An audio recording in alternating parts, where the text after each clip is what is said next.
Hi, Dr. Bruce Parker here. I have a question and I have a story to tell you. My first question is, have you ever obsessed on getting new patients? At one time, when I first started practice, that was my obsession. I was told you need new patients. Every time I talked to somebody about challenges they're having in practice, the answer was always, you need more new patients. So I said, okay, I get new patients. And so then my journey go off to how to get new patients. That became my quest. It became my obsession. Over a period of time, I did get new patients. They came in, and long story short, they weren't staying very long. They'd come in, they'd stay in for a few days, they'd get out of pain, and they'd leave. They'd come in, if another new patient comes in, takes their place, gets out of pain, and leaves. And my goal of being a transformational chiropractor, actually changing lives, restoring curves, and creating optimum health just wasn't happening. I was becoming a backache doctor, and that's not why I became a chiropractor.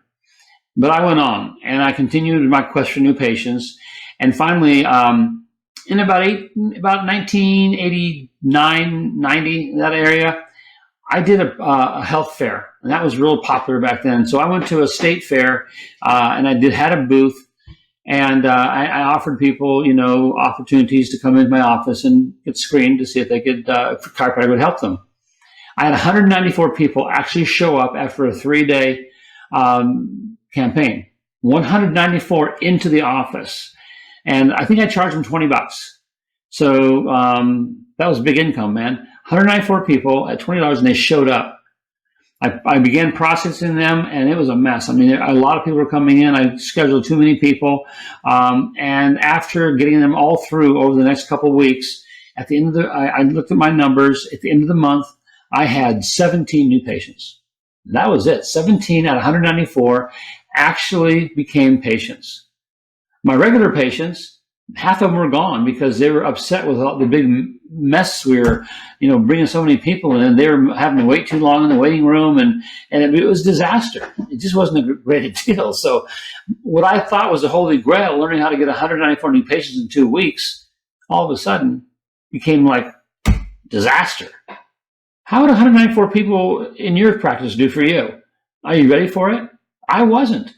I was a few years in practice, and I wasn't ready to handle it. I didn't have process. I didn't have the ability to bring somebody in, take them through what needed to be taken through, have the proper time allotted to communicate with them as to why my care was necessary for them, and have them choose chiropractic care for transformation rather than 1 or 2 pain relieving visits.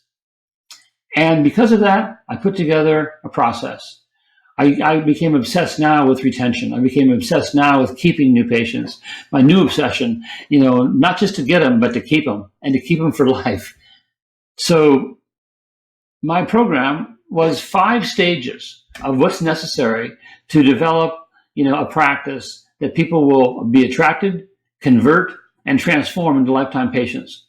And those 5 stages of growth, you'll find when you realize what I'm teaching, why you're having challenges in your practice.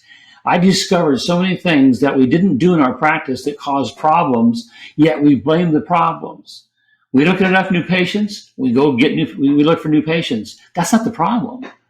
The symptom is no new patients, not the real problem. The answer isn't just to get more. The answer is to find out why you're not keeping the ones you got. So what brought you to the website in the first place? Are you looking for an answer to a specific problem? Well, if you haven't found it on the website, because I don't really have any canned answers on the website, the best thing to do is talk to me. I love a challenge. Bring your strongest problem to me, and let's have a talk and see if we can get rid of it in 45 minutes. Right next to this video, there's a link that says, let's talk. Click on that, and let's talk.